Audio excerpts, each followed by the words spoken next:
Welcome. My name is Arlen Miller, like I said, and I'm joined here with Ted Witzik here from ACCFS. And our topic today is on being a caring church.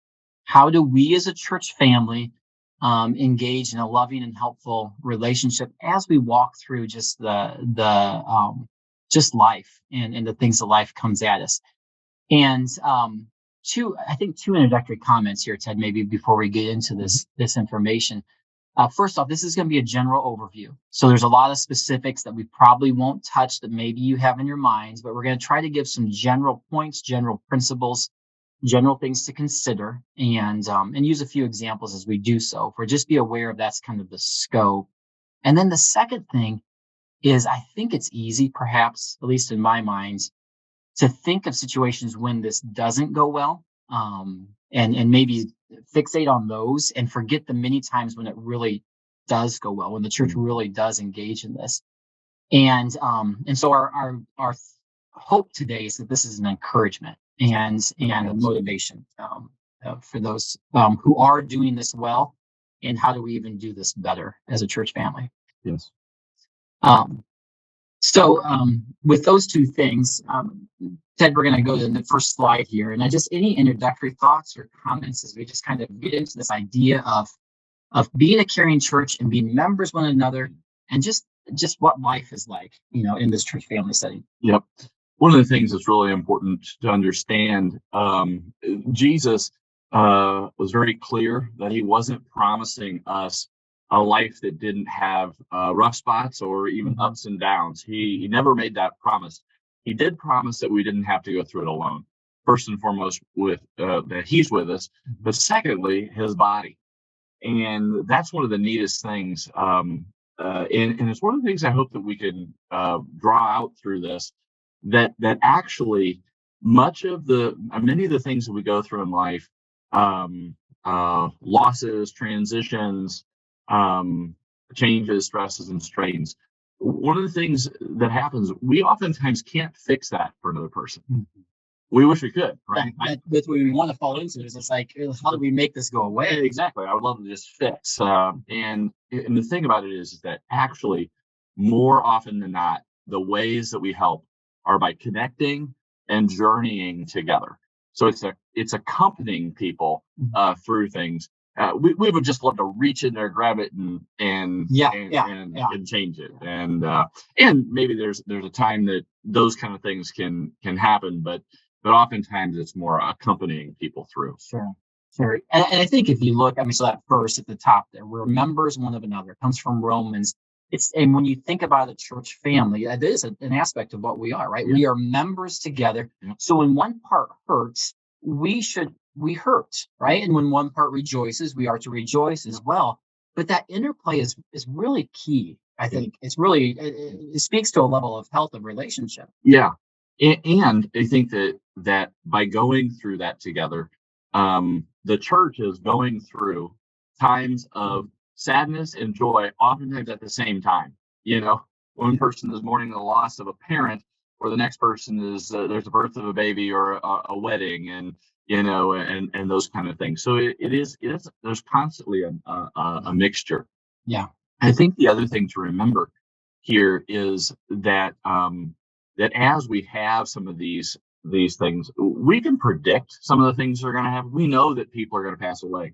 We don't know exactly the day sometimes, but we know those kind of things. We know that we can expect that marriages will come, people will graduate and move out of the house, but sometimes there are things that happen that really they catch us off guard. They're the unexpected losses. Sometimes it's unexpected in terms of the timing, but other times it is unexpected in the sense that we just didn't see it coming. It's just it's something that was not in our box, and so we have to really step in a different way in those things. And so we lay that out. You're exactly right. Hurts will happen, right? That's kind of there will be hard things, difficult things, hurts that will happen. So some are expected, some are unexpected, some are welcome. Yeah. Some are unwelcome, things that you look forward to and expect to happen, and things that are just thrust upon you.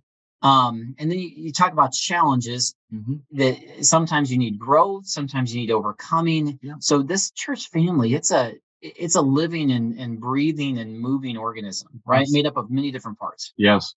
And those kind of things we need growth in. That can be learning to become an adult, adulting, that kind of thing, helping somebody grow up that way. It can learning to be a mom. But I think other things like sometimes people are going through a depression or a time of anxiety, struggling with a kind of a loss or some kind of an addictive behavior, urge, or substance. And so by being through this together, we do something that Satan hates, and that is we connect instead of isolate. Yeah. But one of Satan's most potent weapons with us, and a very natural thing inside the human heart, is shame. Okay. To go to shame and isolation, or to the other end, sometimes go to pride and I can do this on my, I'm going to do this on my own, and, nobody's going to know. And so we're constantly wrestling in that place of either I'm going to do this on my own, or I can't let people know. And really, again, I'm not saying that everybody has to know everything. I think that's one of the things we'll cover here, that we all, it's not like we're asking everybody to put their stuff up on a billboard, but to have people that are connected enough that can know us and grow with us. Yeah. And I'm guessing that, each of us fits a different place. There'll be times when we are the helper. There'll be times when we need to be helped. There's times when we're giving, there's times when we're receiving. I think that's all part of this lens. There's times when there's really big things that everybody knows about. There's times when there's really quiet, private things that hardly anybody knows about. And that's all really important aspects of this. So the question at the bottom is, how do we engage in a loving and helpful manner as a church family? That's what we're going to walk into. And we have 5 principles here. We'll walk through each one. Each one has a couple of points with it. Starting at the top there, this idea of we're going to develop a helpful mindset, understand our role and what our role is not, know our limits, kind of ties in with that earlier one there, overcome our fears, and then walk together in love. That would be kind of the outline here as we get into this. All with this mindset of how are we helpful and encouraging as a church family. Okay, so let's dig into this first one. Okay, this idea of a mindset. Yep. How do we approach this? How do we think about this? What's kind of a level set here? Ted, there's a couple things on the screen. Walk through them as you wish here. Yep. So I think one of the things to think about is to understand whether we're sprinting or marathoning. And oftentimes right after something occurs, particularly if something happens unexpectedly, we go into a sprint, or it's kind of like that, it's right after something happens, like we need to do something, kind of a thing. And early on, the surge of we have to do something is really high. Unfortunately, at that time, sometimes we're stuck with like, I want to do something and there's nothing for me to do. I want to fix this. Everybody's hurting. And so just remember that right after an incident like that, when we're in sprint mode, we're really focusing on kind of the things that have to do with the practical helps that people have. Okay.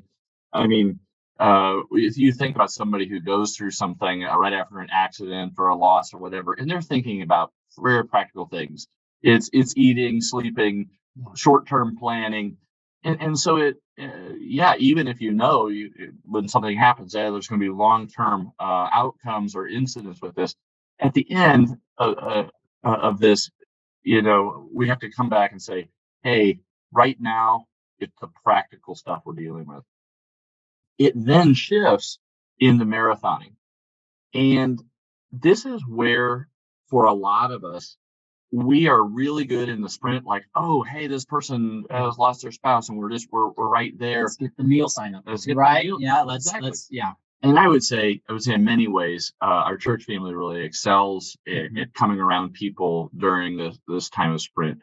Marathoning is hard because as somebody is dealing with that loss at 3 months and 6 months and 9 months and 12 months, or somebody's dealing with that addiction, or somebody's dealing with that child that is really creating a lot of havoc in the home. It's easy for that to wax and wane in our minds, and even when we care deeply, it still rises and falls in our mind. Yeah. And you might not know exactly. I mean, when you think into that marathon piece, I am mindful of a friend of mine who's coming up on the 1 year anniversary of his spouse's passing. And you're kind of like, well, what do they need at this point? Yeah. Right. What is the appropriate level of help? In the sprint, you kind of, okay, there's some certain things that need to take place, and you can kind of rally around the troops and take care of the immediate. But then that wax and wane, they could be in a really good spot. Yeah. And you don't, I mean, again, this is my ignorance, right? Because I'm like, well, if I say something, am I going to trigger like a reaction? Do we just kind of let it go? Or what's the appropriate way to apply help, which is needed in that marathon type format? I think one of the best things we can do in the helpful mindset is, if you think about it, if you're thinking like, oh, it's the 1 year anniversary of such and such, if you think about it, I can pretty well guarantee you they've thought about it. Yeah. And so I think one of the things to remember is when you mention something, I can think of a sister that has had a loss, and I'll say, and I'll say something about her husband and what he did for me, and she's just glad that he's not forgotten, and that she's not forgotten. I didn't fix anything. I just said, oh, you know what, I was thinking about so and so the other day. You brought some awareness, though, and the reality that I haven't forgotten. That's right. And I think that particular thing is that when people know that it's kind of like this. If you can know that you're in my heart, okay, even if I can't fix it for you, but that we're connected that way, then it creates a sense of comfort, a sense of community. And so that's where things like, the text just says, hey, I was thinking about you. And if I can be helpful or whatever, and sometimes you can, sometimes you can't. But I think that's where we'll talk about this later about fear. Sometimes our fear is, if I don't say it exactly right, I'm not going to say anything at all. And we can miss opportunities. We limit ourselves as some of the good that we could do because we're afraid we're not going to get it perfectly right. Yeah, for sure. What's this middle one, this public versus private dilemma here? Different individuals, I'm thinking, if I read that face value, some share everything, that's happening, and some are very private. Yeah. So that's not easy. How do you walk into that? I will tell you this. It's one of the challenges in the ministry working with people. It's like when one person's going in for a surgery, and they're like, put me on the prayer list, email it out, let everybody know, pray for me over the pulpit. And the next person's going in for the exact same surgery, like zip, And so two things. First of all, people get the right to disclose how much they want to disclose. And even if you think that it ought to be a little bit different. So one of the things we're trying to do is I want you to think about this for a second. At the end of the day, what you want is to be helped in a way that feels comfortable to you. Yeah. So if comforting to you is kind of more private and a few people that are close to you, and it's private, that's going to feel more comforting to you. Yeah. If I pull the doors open and I shine a bunch of light, then what's that do? That actually raises the anxiety, right? That would that's to me. I want everybody to know. He doesn't want everybody to know. So the thing to remember is, we're trying to be sensitive while not being assuming. We want to make sure they know we care, and at the same time think, okay, how would they? How are they going to receive it best? And I find that what I do is just ask the question. I'll just when I say to somebody, I say, hey, you're having surgery. Is that something that would you like to be visited? Would you like this? And when you don't know, card and a text, pretty low key. It's low key, and it says, I've thought of you and you're in my heart. And that's those messaging kind of ways where we send a message, the email, the card, the flowers, those kind of things. So if you have to default you want to default to kind of the more demure and the more personal versus the more public, right? I mean, that's where you can probably get into the place of, like, if someone is more private and you think, oh, well, they need to have more public awareness, you can get yourself in trouble that way, right? And but just that personal interaction, it kind of requires you to be a student of the individual. What do we know about them? How do I know? Do I know them well enough to know their preference? And if we don't, that's where I think that the more you know somebody, the more you can tailor your response. The less you know somebody, let's say somebody you know at church, but you don't know them well, and you know what? It's the card, the email, the text, those kind of. It's fine. We're not all going to equally respond at the same level to each situation.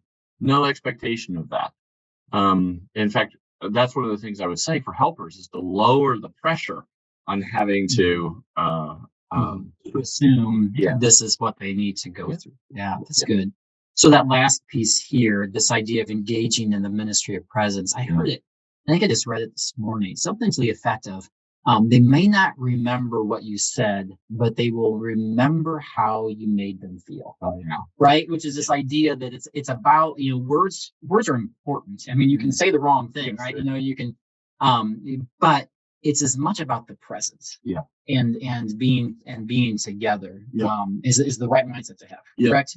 And I think that the concept, oftentimes in visitation lines or when you're visiting somebody, we feel like we have to explain it or take away the hurt. And that's the thing that I would say, that lower your expectations of that. I remember a specific situation where I was working in a hospital, and I went and I visited somebody who was very, very ill and had gotten really bad news. And I was really, I was trying to figure out the right thing to say. And I was so anxious.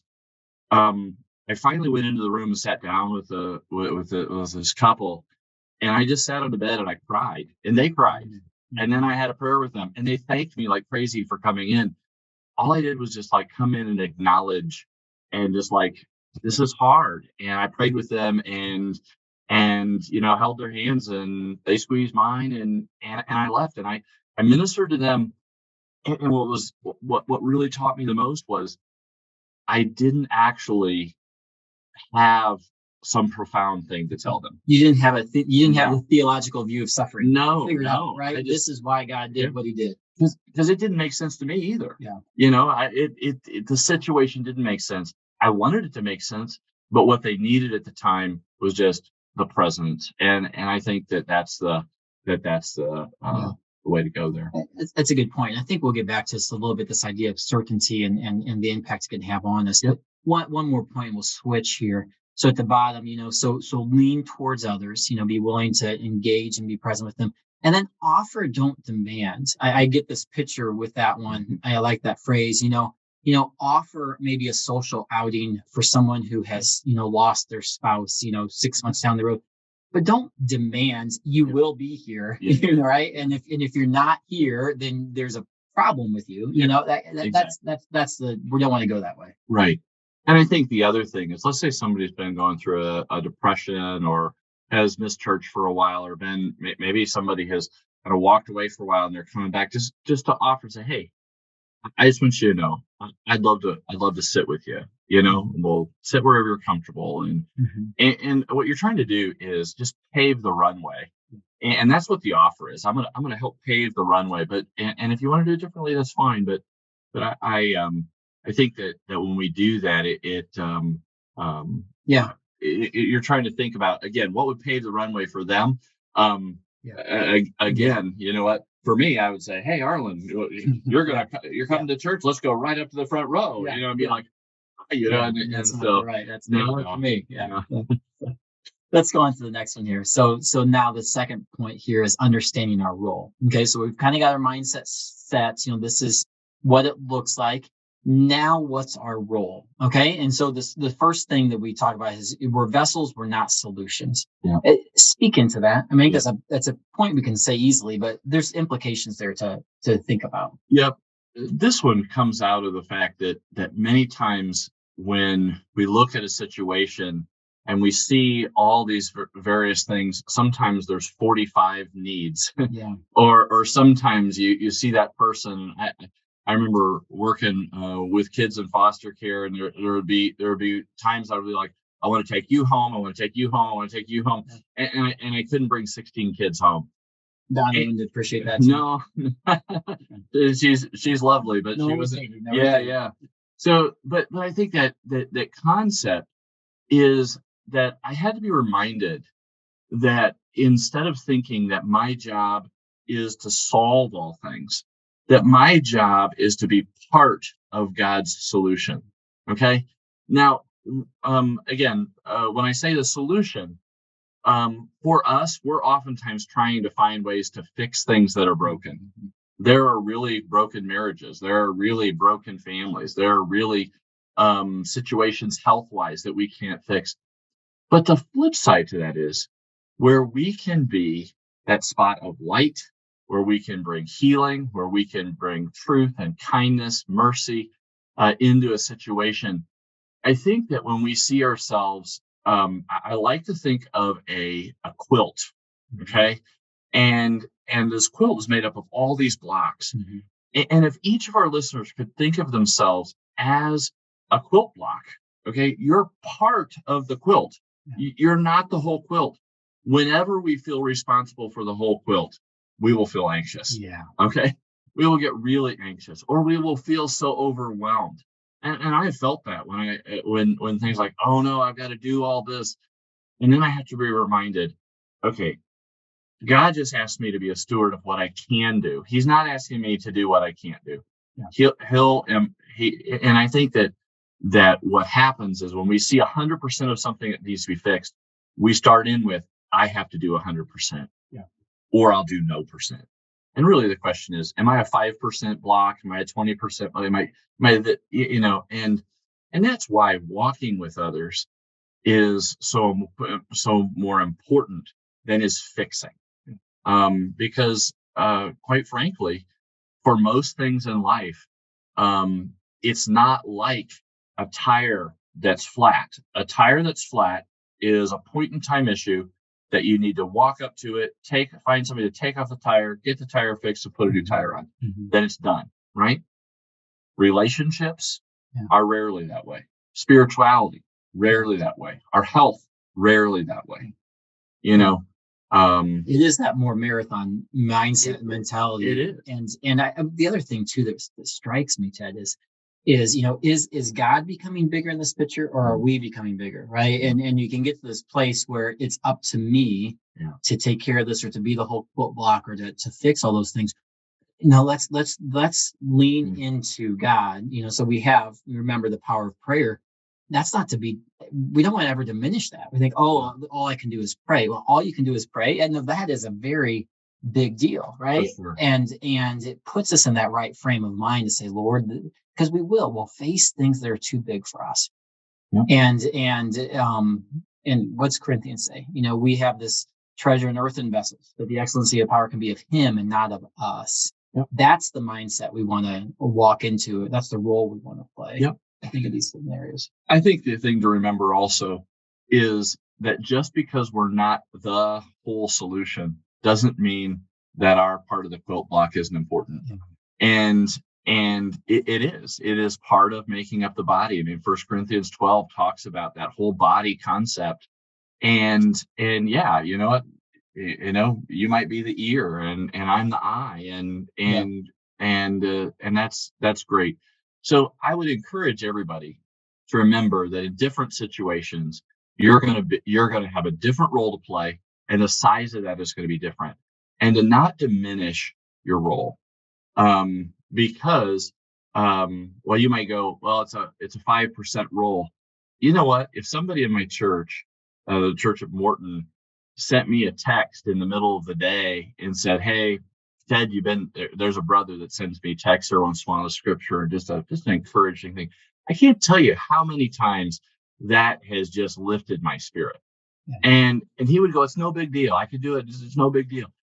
I will tell you, it might not be a big deal to him, but God knows how to bring those quilt blocks together. Magnifies it, doesn't he? He puts it through that magnifier. And just it gives me, actually, I got chills right now just talking about that, because I can't tell you how many times that 5% or even that 1% action has spoken to my heart, and it's reminded me of God's presence and power.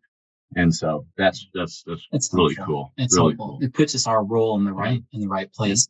So the second piece here, give permission for others to have complex, mixed emotions about a situation. I mean, sometimes that's what we're doing here, right?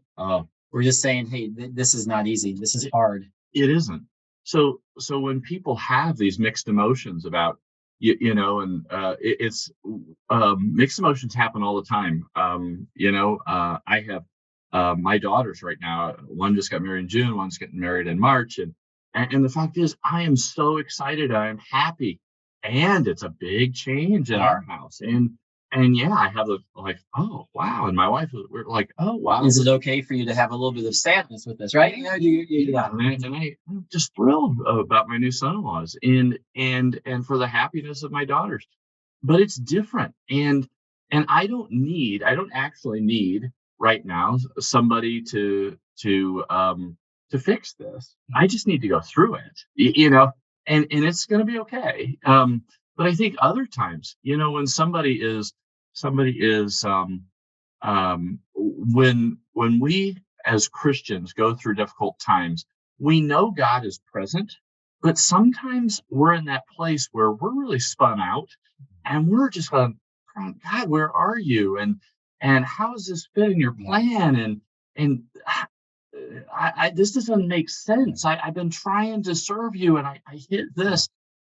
And I think that we have to give people permission to grieve, to have the questions, to walk with them. And the concept of the growth mindset versus the perfection mindset, we have to remember somebody right after a loss or somebody that says they're going to be having that. They're going to be balled up. They're going to have a lot of those balls of emotion. And over time, that'll work itself out, and we're going to help them walk through that. And if it doesn't work itself out, we're going to help them down the road. But to say, oh, you hurt, right now you're going to just to be able to. I think one of the things that's very helpful is to say, I don't have a solution for this. I'm just so glad you told me. Yeah. And we're going to walk through this together. I don't have a solution. And some people feel like if I don't have a solution, it's going to be really discouraging. I think what's more important is just to say, regardless of what comes, we're going to do this together. Yeah. It is. It's an interesting world we live in here, where there's this idea that we walk by faith and not by sight. Mm-hmm. And I think we can get so fixated on wanting sight. I mean, it's just now. Why did this happen, or what's going to look like? What is this going to look like 6 months from now?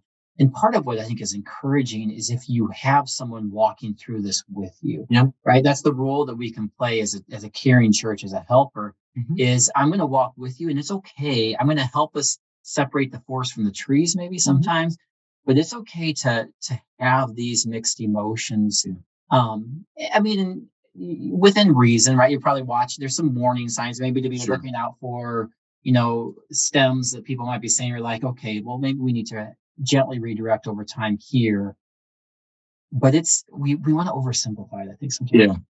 Yeah, and I think that rolls into that third area down there of having a should way of supporting. And one of the things that happens is when you've been through something and you know what has worked for you, it's going to work for everybody. This is the key, right? Yes, the lock. Yeah. And it makes sense. If you find something that's like, this really helped me, it's like, I want to help you, and maybe. I think what happens though is we accidentally project sometimes, and what you'll hear somebody say, "Oh, always do this, never do this. You must do this. You shouldn't do this." And I'll tell you, the more I sit with people as a counselor and as a pastor, one of the things that I find is, what one person needs is not the same thing as what the next person needs. And if I put everybody into the same bucket, yes, we all need Jesus, Yeah.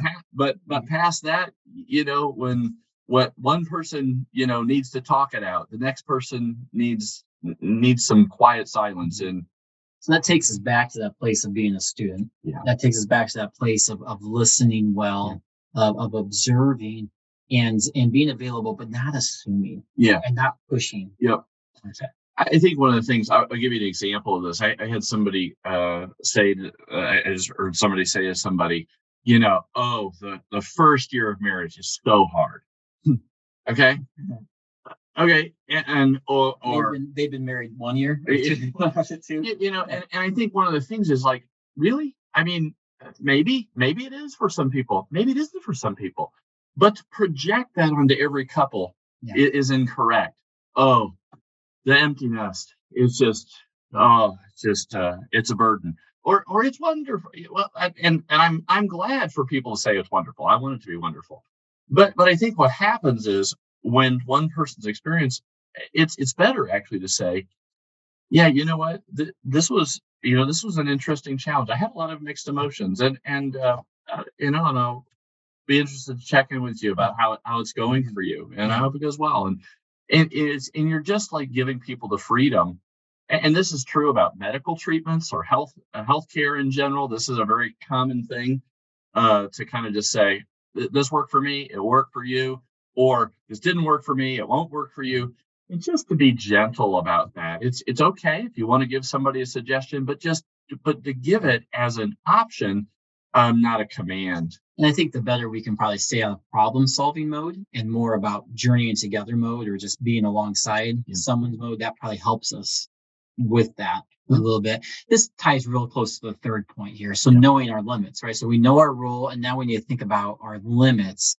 And there are roles that the supporter and those supported both play. Yeah. Right. We've said before, you don't have to take away another person's pain or sorrow. We're not going to probably fix it. We're vessels, not solutions. And just actually embracing those limits is actually, there's a freedom there, isn't it? I mean, there's a fear. We'll get that next. That if we think we have to have all the right solutions, but to embrace in the reality of like, there's only so much I can do. That's a good spot to be in. It is. And I think that to remember that one of the things we oftentimes try to do when we're trying to be a supporter is we're trying to read somebody else's mind. We're trying to predict and anticipate and whatever. And we're laying out plans that we haven't actually checked in with another person. And it is true that there are times that another person may not, that if somebody's really overwhelmed. I mean, let's say I'm working with a mother who is postpartum depression really severely and is having trouble just even figuring out how to do basic things in the home. They're going to need people to come in and help with structuring things, and that's okay. But even that, the goal is to kind of work ourselves out of a job over time.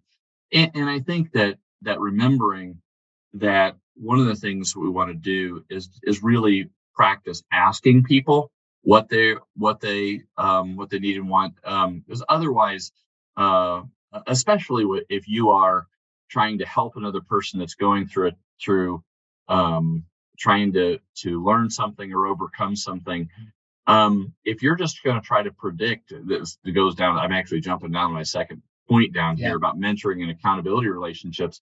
No mentor or no accountability partner is going to be able to predict always when their mentee is going to need them. Okay. It's the mentee's responsibility to reach out. Phones and texts work two directions. And so we have to be able to say, hey, I can't always predict when you're going to have temptation. You need to reach out to me. I think that's a key point here, Ted. Let's just dwell on that for just a second. We're responsible to each other and for ourselves. If we get that mixed up, we can get to this place where it is up to us to fix, and it is up to us to protect, and it is up to us to make sure pain never comes back into somebody else's life. And then we've become big, right? And the other person is kind of removed themselves from from responsibility, and that's not going to be a healthy place for us. No. So to keep that right limit in place is really important. And it does. It varies if it's a sprint or if it's a marathon. It varies on the situation.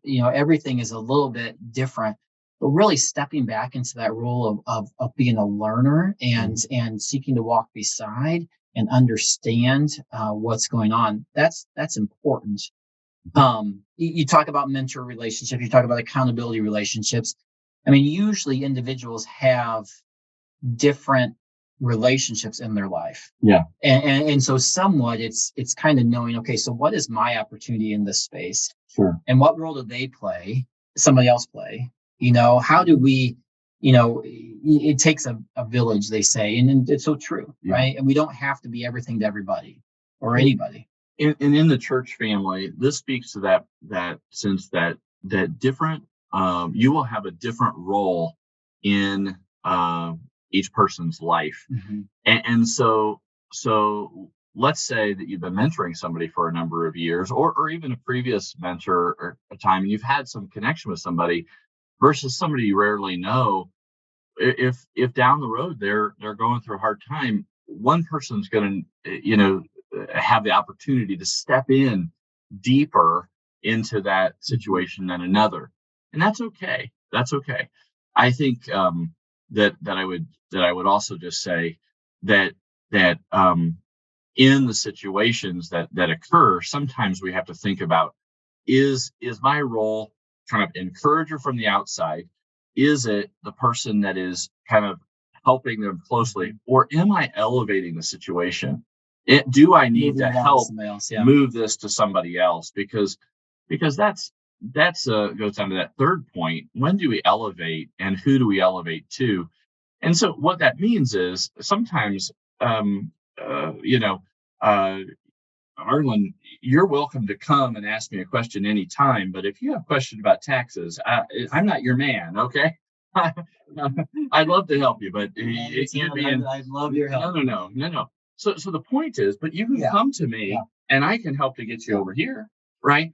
And so even your ministers, approaching so ministers, freeing, though, right? That's freeing in many ways to say, okay, I can do X, but I can't help do Y. That's right. And I probably would, to communicate that up front in a gentle and loving way, right?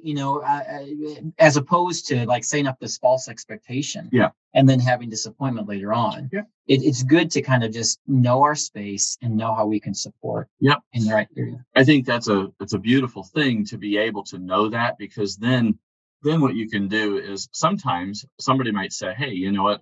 I need some help with childcare while I go to a counseling appointment or this kind of a thing. And you know what? Hey, you know what? I can help on some Fridays. I'm not available all the time, but I could help on such and such a day. And so it's kind of balancing this kind of a thing, and really being willing to embrace your limits. You're always going to be stretched a little bit, but understand that there is limits. I will say one thing about that is where we stretch our limits is also oftentimes in those times when crisis occurs. In times of crisis, it's okay. It's understood that time limits and things like that kind of go out the window. When the house is burning, we're not actually asking about people out of the house. We're not actually asking, do you work today? We're moving in. But outside of times of crisis, we have to figure out is that we're actually better off to kind of pace well. I'm going to back up just one point here so we don't miss it. Proactive versus reactive accountability. Explain that real quickly, so in case anybody's got a question. What the terms mean? So this is like in accountability and mentoring relationships particularly, but this is about, let's say I have a particular habit or issue or sin that I'm trying to get over, and you're my accountability partner or my mentor. The fact is that if I only call you after I stumble, after I fall, that's more like confession. It is confession, and confession is good, but it's always after the fact. It's reactive. Okay. What we want to do is move from reactive particularly, let's say I fall, but then I don't tell you. Yeah. Okay. Yeah. And then I'm embarrassed to come back And then and you those kind start of to have things. that. Yeah. Yep. So what we want is we want to actually kind of move it up and say earlier on to proactive, where I'm saying, Mhm. hey, I'm going to be in a situation. These kind of situations have been tempting to me. Yeah. And I wanted you to know that and so I'm heading through this afternoon. I'm on my way to class, or I'm on my way to this thing, and so I want you to know that I'm feeling tempted. This is what I'm going to do to deal with it. I'm going to call you later. I'm going to text you later to let you know how it Yeah. goes. The fact is that making that call, the amount of power that breaks in that temptation is enormous. Doesn't mean it goes away, but to proactively shine light of truth on it, Yeah. huh, Yeah. you know, Or even get to that point where, let's say you're dealing with a loss or a hard experience and the anniversary is coming up, to be proactively in your minds, kind of Oh, man. reaching out or thinking about it. Yeah. That's okay. That's Mhm. helpful. Mhm. And there is that piece of accountability that the person who walks through it, that those being helped or supported, they need to have, and it's okay for them to have some of that. Yep. And those of us who are helping or supporting, we play a little bit of a different role. Yeah. Right? I think one of the other things is that it can, when something's deeply on our minds, Mhm. it isn't necessarily on everybody else's minds, and it can feel lonely for that. And I think the other thing is, sometimes one of the things that can happen is then internally you start going, well, if they loved me, Yeah. they would just, and this happens in marriage all the time. If they loved me, they would know. But it can happen in church. Don't they know that this is the time of year that such and such happened? And maybe we should know. Maybe we should remember. But the fact is, You're asking for a mind reading that goes on there. that's the thing. So I would say that one of the best things I could do is with you, Arlen, is to say, you know what, this is, let's say we're out in the lunchroom, and I say, you know what, wow, this time of year is always kind of hard for me, because this just reminds me of such and such, and bring that into the relationship. It allows that to become part of the relationship again, and then I don't carry the isolation, and then I also don't look at you and think, what's wrong with you Yeah. that you don't care. And it's actually that, not that you don't care. Yeah. It's you're given permission Yeah. of communication, which is really good. Okay, number 4, overcoming our fears. And now let's go back to this idea of certainty. To some extent, the desire for certainty, it actually, there's a direct correlation between certainty and fear, right? That's true. Because we're never going to have certainty in many things, if any. Then when we get to this place where we don't feel like we have it, we start to fear and get anxious and all those kind of things, Yeah. right? And so there's a piece of this, I'm guessing, that if you're a helper or you want to be caring, but you're nervous, you're not going to have the right thing to say, or you don't know how to fix it, or what if they don't want to talk, or what if they do want to talk and you don't, know how to handle it if they really start to spill the beans. I mean, Yeah. that all gets you in the place where it's easier just to not do anything, Sure. right? Yeah. Okay, Arlen, with this, one of the finding the right thing to say is one of those things that's a quintessential problem. I distinctly remember early in my counseling career, I read a book, and it was called Finding the Right Words. And I was sure that this book was going to give All the right answers. all the right answers. And the whole point of the book was there are no right words. Okay. So here's the thing.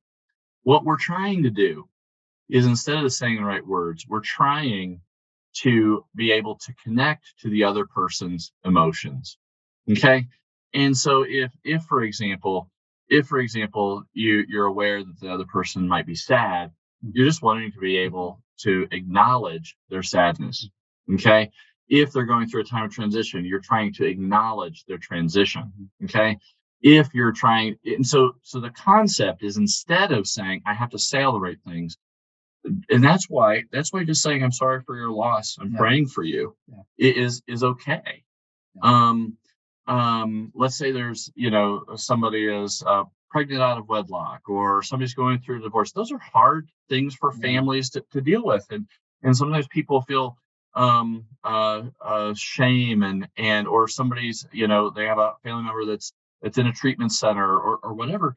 And I think one of the things is just to say, hey, you know what? I know this is a tough time for your family. And I don't know what you need right now. I don't know, but I just want you to know I love you. Yeah. And that's, Because the reality is, Ted, we're not going to get it right No. all the time, right? I mean, we're not going to get it right all the time. And I would say that the ways that I would say 90% of the time, the way to get it wrong comes into two things. Okay. And that is trying to explain why God does something. Okay. Mhm. All right. And so it is making a pronouncement. Mhm. Okay. Or how God is going to use this or Yeah. whatever. And again, I'm not saying that he can't. I'm just saying when we're the pronouncers. Yeah. So that's one. And number two, because we're nervous, we just talk too much. Yeah. Okay. And we go on and on and on. Okay. And we're trying to fill in the gaps. Yeah. And ultimately, again, based on your relationship with somebody, maybe you can go on and on and on. Maybe that's the kind of relationship you have with your deep. And you can be a sounding board, perhaps, while they wrestle through those complex emotions Sure. and that kind of thing. But it's the pronouncement pieces. But I will say this, like these things, like what if they don't want to talk? I think one of the things is my rule of thumb is to let them know that they are in your heart. So it's pinging them somehow. Okay, you're in my heart. If the other thing though, and if they don't want to, then they don't pick up on it. And you have to not read into that. If you send an email, a text to somebody and say, "Hey, I'm praying for you," and they don't respond, let it be. Yeah. Okay, Yeah. you don't have to go, "Oh, they don't like me. I did the wrong thing." You know what? And if they do want to talk, and you don't feel either the time isn't workable or it's too much for you, just to be able to say, hey, you know what, I just this is one of those times when we do a transition and we just kind of say, hey, you know what, I need to you got a lot going on here, and I think it would probably be good for you to talk to so and so. Yeah. There's a couple of verses at the bottom there. I think are really good verses. That 1 John 4 is a great passage, but it just speaks about the power of love. Yep. He that feareth is not made perfect in love. Fear has torment, but love casts out fear. Mhm. And then Timothy, says he's not giving us a spirit of fear, but of love and of power and of a sound mind. So there's an aspect of this of saying, okay, if I get my motive be about love, having them in their heart, realizing I'm not going to be perfect or have certain answers for every situation, Mhm. but I want to just love. Yeah. And with the love that God has given me, that's not, we alluded to before. Don't let good that can be done be removed from the equation because we're so fearful that we're not going to get it perfect. Yes. I think also one of the things that hampers us is because we'll read verses like these. These are wonderful verses, but then we go, okay, I have to have absence of fear before I move. Okay. And it's kind of like, oh, if I have any fear, then I have to kind of resolve this perfectly before I move forward. I will tell you that I want you to think about a train here, Arlen. And I went in this sense, I want the engine to be love. Okay. And the second, there's just three pieces of this train. It's love, action, and then the emotions. The fact is, our motivation is in love. We take whatever kind of action or move that we can do, and we get doable, not perfect, and then we let our emotions kind of catch up with that. Yeah. Okay. And often we get that reverse, right? We get it reversed. It's kind of like, I want my emotions to be right, so I'll know exactly what to do, and then I'll know I was loving, and that gets us tied up.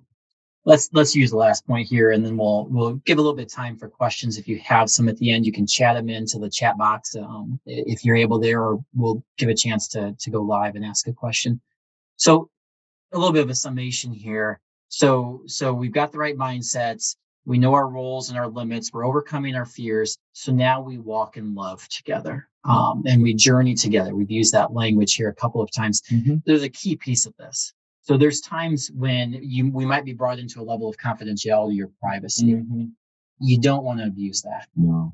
And you don't want to abuse that for the sake of, well, I just wanted to share this prayer request, or I just wanted to kind of just share it just a little bit too much. And then that just starts to snowball. Yeah. Right. I mean, speak to just kind of maybe the importance of that privacy and confidentiality. It is one of those things that again, because people vary. So first of all, people vary in how private or public that they are. and two, the content. What one person would share about and what another person wouldn't share about. Disclosure piece is The so different. disclosure piece is so different for people, and we want to maintain that so that people feel like that once they've shared something that they can share again. Now, again, we're not talking about here that you have to maintain privacy at all costs. I mean, if somebody's divulging that they're going to harm themselves, yeah, we need to do something about that, and that's okay. It's okay to say, hey, we need to do something to make sure that you're safe, and we need to talk to somebody. That makes sense. But again, you take a scripture like James 5:16. Confess your faults one to another and pray one for another that you may be healed. The fact is, if I share with you at church lunch that I am, let's say I'm dealing with anger. Yeah. I have an anger issue, and I'm saying, I'm really just not overcoming, and I need some help with it. And I've been thinking about, whatever.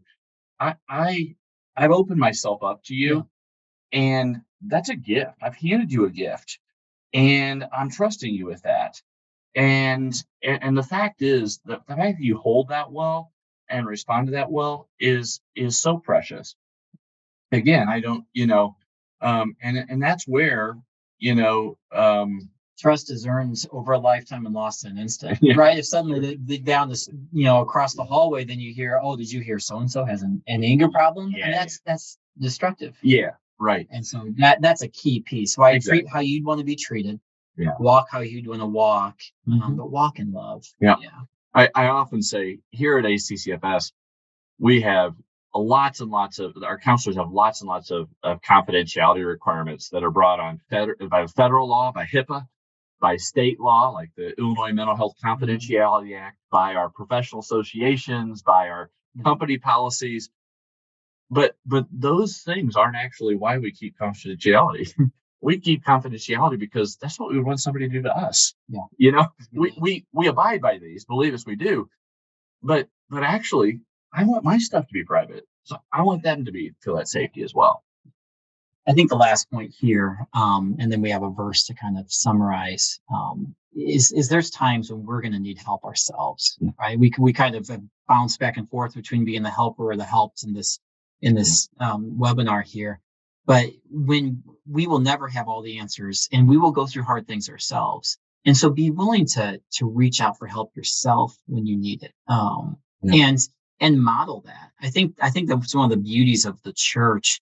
Is it's an organic living thing, but the modeling of love and help and hope that takes place in that setting is powerful, and it removes some of those stigmas maybe that says, oh, I need to be perfect, or I need to have it all figured out, or if I say something, then I'm going to go into a lower class situation of Christians, right? And that's just not true. That is I appreciate you saying that. The concept of stigma, that whether somebody's dealing with a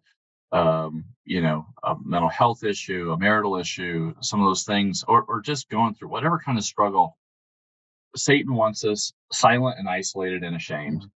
And I will tell you, as a psychologist and as a pastor and a minister, even an elder, I have felt personally that pressure that I should have it. I should have all the answers. I don't have all the answers. And I think one of the things is my initial response to that was the feeling of shame myself. Okay. I should have all this. And what the Lord has really been teaching me is that He hasn't called me to be somehow outside of the body. Outside of His grace. And outside of His grace. He's called me to be part of the body. And you know what? And sometimes I'm ministering to the body, and sometimes the body is ministering to me. And we need, brothers and sisters, we need to let the body minister to us, and we need to minister. It's got to go both ways. It's got to go both ways. And that really actually speaks to this verse here, Corinthians, as we kind of bring it to a close here. this idea that God redeems our hearts. Let me just read this. It says, "Blessed be God, even the Father of our Lord Jesus Christ, the Father of mercies and the God of all comfort, who comforts us in any of our tribulation, that we may be comfort those who are in any trouble, by the comfort wherewith we ourselves are comforted of God. For as the sufferings of Christ abound in us, so our consolation also aboundeth in Christ. And whether we be afflicted, is for your consolation and salvation, which is effectual in the enduring of the same sufferings which we also suffer, or whether we be comforted, is for your consolation and salvation." I love that interplay there. That was beautiful. There's times when we are receiving and there's times when we are giving. And that's part of being members one of another as a beautiful church family. Yes. He comforts us in our tribulation, and we can help those who are in any trouble. Yeah. Beautiful stuff. Any last thoughts, Ted, before we open it up for questions, or any further thoughts to share? I think that verse sums it up for me. Okay. I appreciate that. There's some themes that have been out there as we've kind of listened in here. We start with our heart of love. We're gentle as we engage with others, seeking to understand rather than to be understood. Less can be more at times, and communicate. Don't assume, don't try to read minds, but communicate. I mean, those are things that stood out to me, helpful places for me to try to put myself in. Are there any questions that are out there? If you have a question, feel free to unmute your mics and ask a question. So trauma is a word that we hear a lot of, and kind of comes back to people who are caretaking, like, "Oh, you don't understand, this is trauma." And sometimes it puts us on the heels of trying to care for people because what do I know about this? Yeah. What should we know about trauma as a caregiver? Okay. So the question was about trauma, and so and how to care in those situations. It is important to understand that trauma, by its definition, is a shock to the system that has overwhelmed the system to some degree. And again, that can be mild, moderate, and severe. Sometimes they're repeated, sometimes they're one-time events. But one of the things that's very common is that they kind of, there's an event that occurs, but then the outcome of that is worked out over time. And sometimes when people are going through that and they're receiving help, sometimes they'll say to the helpers, "You don't understand. This is trauma. You don't understand me."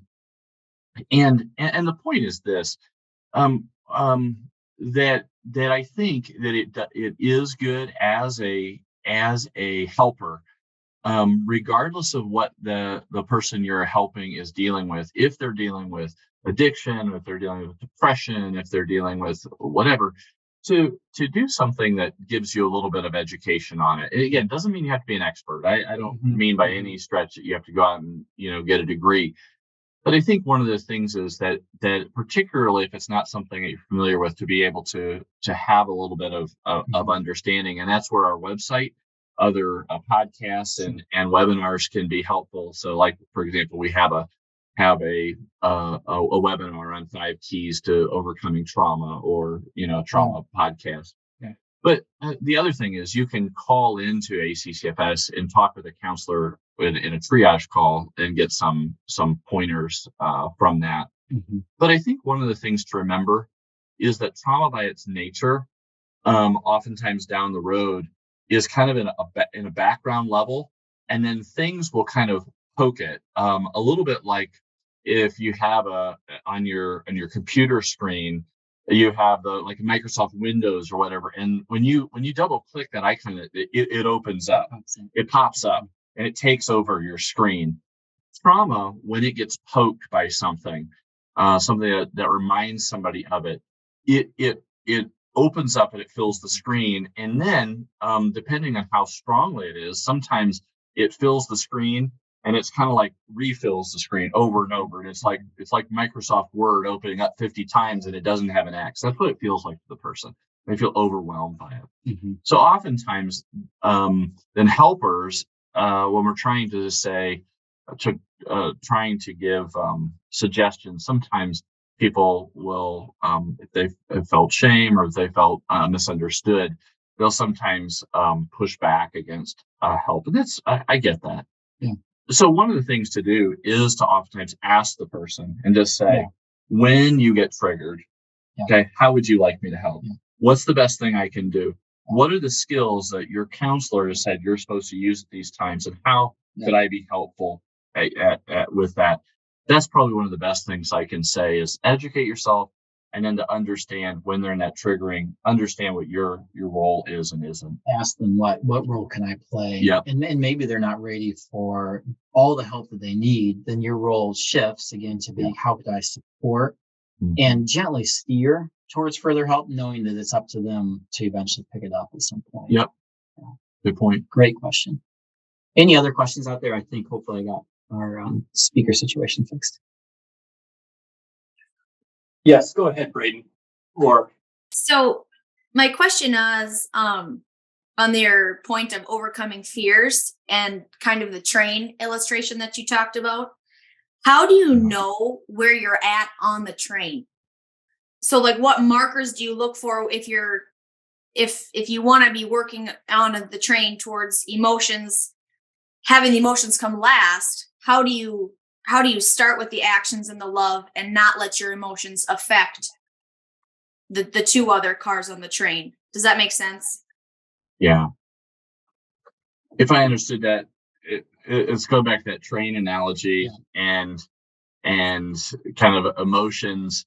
How do you keep the emotions in the rear car, so to speak? So a couple of things. I understand as a human being, we're embodied beings. It means it's all coming together. Our body and mind and spirit are all together. We would love to be able to kind of move it out of the way. I would say two things. Number one, by considering this, that when any of us starts to face something that creates a little bit of anxiety, the anxiety goes up, okay? And we kind of do this, it kind of goes up the hill, and it's kind of at the top of the hill. We call that panic peak. And then what we want to do when we get to panic peak is we want to get out of there. We want to avoid. And it actually reinforces the fear. And so one of the things I would say is the goal is to get up and over panic peak and then coast down the other side. And what that means is sometimes, let's say you want to call somebody and just ask them how they're doing, or ask if you can help them in some way. And yeah, I've done this. I've thought about calling and I never call and that kind of thing. At the end of the day, it is the repeated action that smooths that out. Okay. It is the first time is going to be higher anxiety. And what I would say is to realize that the goal is to move towards your values instead of to rid yourself of the anxiety. The desire would be to like have no anxiety while doing this. Now, again, if somebody has an anxiety disorder and they need help getting their anxiety down, well, we can deal with that. But that's a different issue. But I will say that I would not say it this way. I would not say you're either going to be in love or you're going to have some anxiety with it. I think that you can actually, moving into that. Like when I go meet somebody at church that I've never walked in off the street and I have met them, and then I'm supposed to be on the pulpit in like 3 minutes, and there's people coming and this, and I'm anxious, and I don't know how it's going to go. And I don't know if I'm going to be able to get them. I'm looking for who I'm going to hook that person up with, and all this stuff's happening. I wouldn't say I either love or have anxiety at that moment. I'm a ball of all of it. I'm a ball of all of it right there. I'm acting. I'm in love. I have love, but I'm also stressed at that moment. And I think one of the other things is just to say that our goal is to handle it well enough. Yeah. Okay. The first time, especially, right? Repeated experience. What I heard you say is repeated experience helps that go away. It won't ever all the way go away, but that helps kind of persevere. And you say move towards values. I'm guessing. I mean, your desire is to love and to care and to engage with someone, and let that kind of purpose persevere you through the anxiousness that you might Yeah. feel, or the fear that you might fear, and knowing you're not going to be perfect. None of us Yeah. are perfect, and we're not going to say the right thing. And I mean, I can look back on many conversations or phone calls that I've had where I'm just like, what was I thinking? Why did I say that? Yeah. But yet, as we walk through it, we kind of get the engine where the engine needs to be, and the caboose where the caboose needs to be over time. Yep. Yeah. Yep. Another time where people oftentimes have anxiety is if there's a relationship that has been a hard relationship, Oh, that's fun. Yeah. Yeah. and then there's tension in the relationship, and you're like, I am sure whatever I do, it's going to be wrong, in their eyes. And I would just say this: your job, my job, is God never asked you to predict other people. He never asked you to read their minds. He asked you to be loving. And so I think one of the things is that let's say it was Arlen and we had the issue. I would go up and I would shake your hand and how are you and am I going to feel some anxiety? Am I going to wonder if this is going to be? Yeah, I am.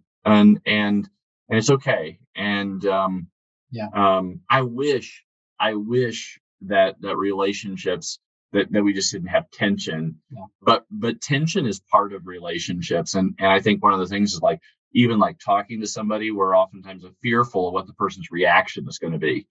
How they're going to take it. And that's real. People take things better and worse.